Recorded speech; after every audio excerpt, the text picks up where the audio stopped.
Have you ever wondered how a family that has everything, riches, respect, power, can lose it all as if the wind carried their fortune away? What if I told you that in one village, the wealthiest household, admired and envied by all, fell not because of war, not because of sickness, but because of greed within their own hearts? Lean closer, my friends, for this is the tale of Chief Obidike and his family. Once the pride of Umuaka, later remembered with pity. In the center of Umuaka village stood a compound so wide, so magnificent, that strangers often mistook it for a palace. That was the home of Chief Obidike, a man whose name echoed in markets and town meetings. They called him Okpataaku, the lifter of wealth. Whatever he touched flourished. His barns overflowed with yam. His cattle roamed in herds. His palm oil trade reached beyond rivers. Even the elders admitted, truly, Obidike's cheese smiles upon him. Every evening, the air around his compound smelled of roasted goat meat, bitter leaf soup, and fried plantains. Drummers beat their talking drums, dancers swayed their waists, children laughed, and visitors marveled at the endless feasts. But, my friends, remember, when a man climbs too high, he must not forget the ground, for the higher the tree, the harder the fall. Chief Obidike was tall, broad-shouldered, with a booming voice that silenced any gathering. Pride clothed him like agbada, yet by his side stood his wife, Madam Ifeoma, soft-spoken and wise. She often told him, money is a knife, but character is the handle. Without character, the knife will wound its owner. But Obidike would laugh, wave her off and say, woman, money is respect. Money is life. And when people see riches, they bow. They had 3 children. Chinonso, the eldest, bold, clever, but impatient and hot-tempered. Obina, the second, quiet, thoughtful, and gentle.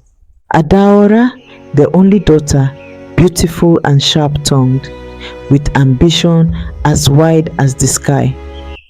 From the outside, the Obidike family seemed blessed beyond measure, but within them lay seeds of greed and pride. Then came a year unlike any other. The rains delayed, the sun grew hotter, the red earth cracked, rivers shrank until children could walk across them. Cassava leaves dried, yam vines withered, goats bleated weakly. Hunger crept into Umuaka like a thief in the night. Pots stayed empty, children cried, mothers wailed, fathers bowed their heads in despair.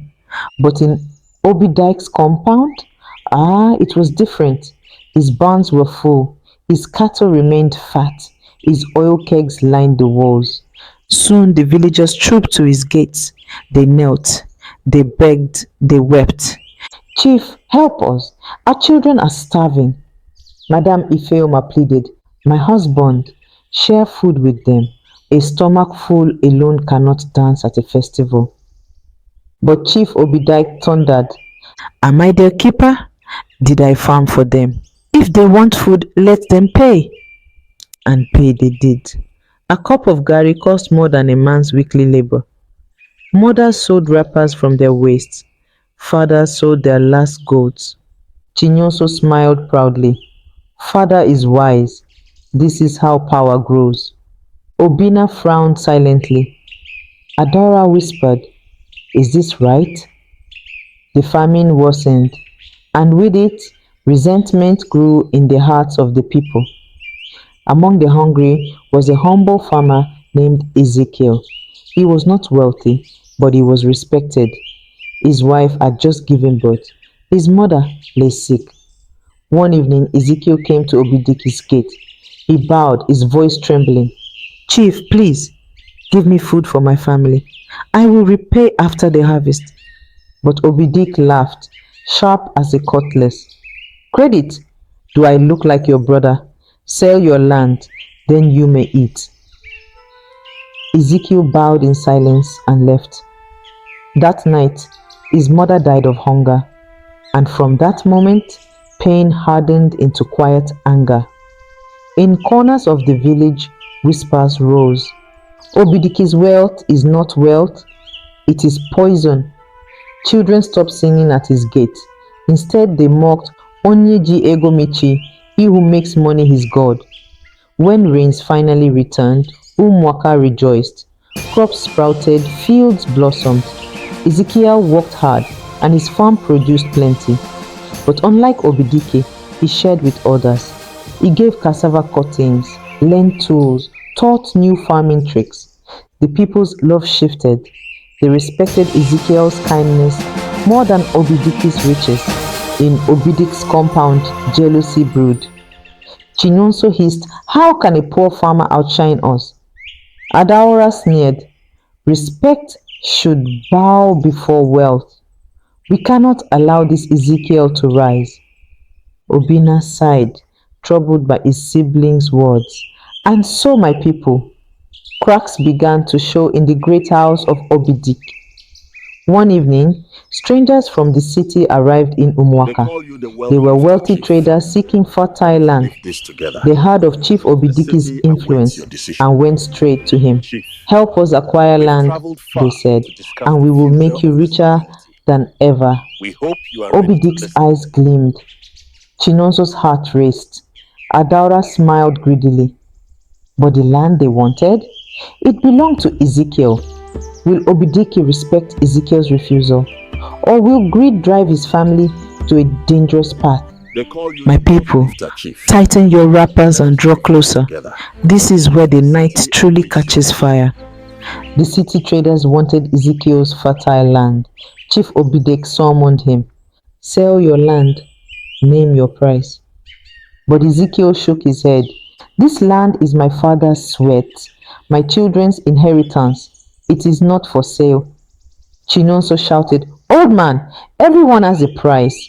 Ezekiel replied calmly, "Not everything can be bought. Honor cannot be sold." Then, with quiet dignity, he rose. The compound fell silent as he cleared his faded wrapper, tightened it around his waist, and turned toward the door. Each step echoed like a verdict. That night, Chinonso and Adaora plotted. They would frame Ezekiel, disgrace him, and take his land. Chickens went missing. Rumors spread. Soon, Ezekiel was dragged before the elders, accused of theft. But truth is like smoke, it cannot be hidden. A widow testified she saw Chinonso's servant sneaking into Ezekiel's yard with chickens. Another villager revealed Adaora's bribe. The council roared with anger. Ezekiel was declared innocent. The Obidike children were disgraced. From that day, villagers whispered louder. Greed has blinded the Obidike family. Their workers abandoned them. Business partners fled. One by one, lands were sold to cover debts. Chinonso gambled until he lost everything. Adaora married rich man, but returned in shame, her tongue bitter. Chief Obidike, weighed down by disgrace, grew sickly. Only Obina chose another path. He humbled himself before Ezekiel. "Teach me to farm with dignity. I no longer desire riches that destroy." Ezekiel welcomed him. And so, while the rest of the family crumbled, Obina rebuilt quietly. Years later, the once great compound of Chief Obidike stood silent. Cracked walls, empty barns, grass grew where children once danced. The people shook their heads. "Ah, see how greed has destroyed the house of Obidike." My friends, learn this. Wealth without kindness is emptiness. Greed may fill your stomach today, but it will poison you tomorrow. True riches lie not in barns of yam or kegs of oil, but in a heart that shares, a name respected, and a legacy that blesses others. If this story touched your heart, share it. Let others learn. And if you desire more tales filled with wisdom and suspense, subscribe to this channel. Tap the notification bell, for in every story there is a seed of wisdom, and one day that seed may save you.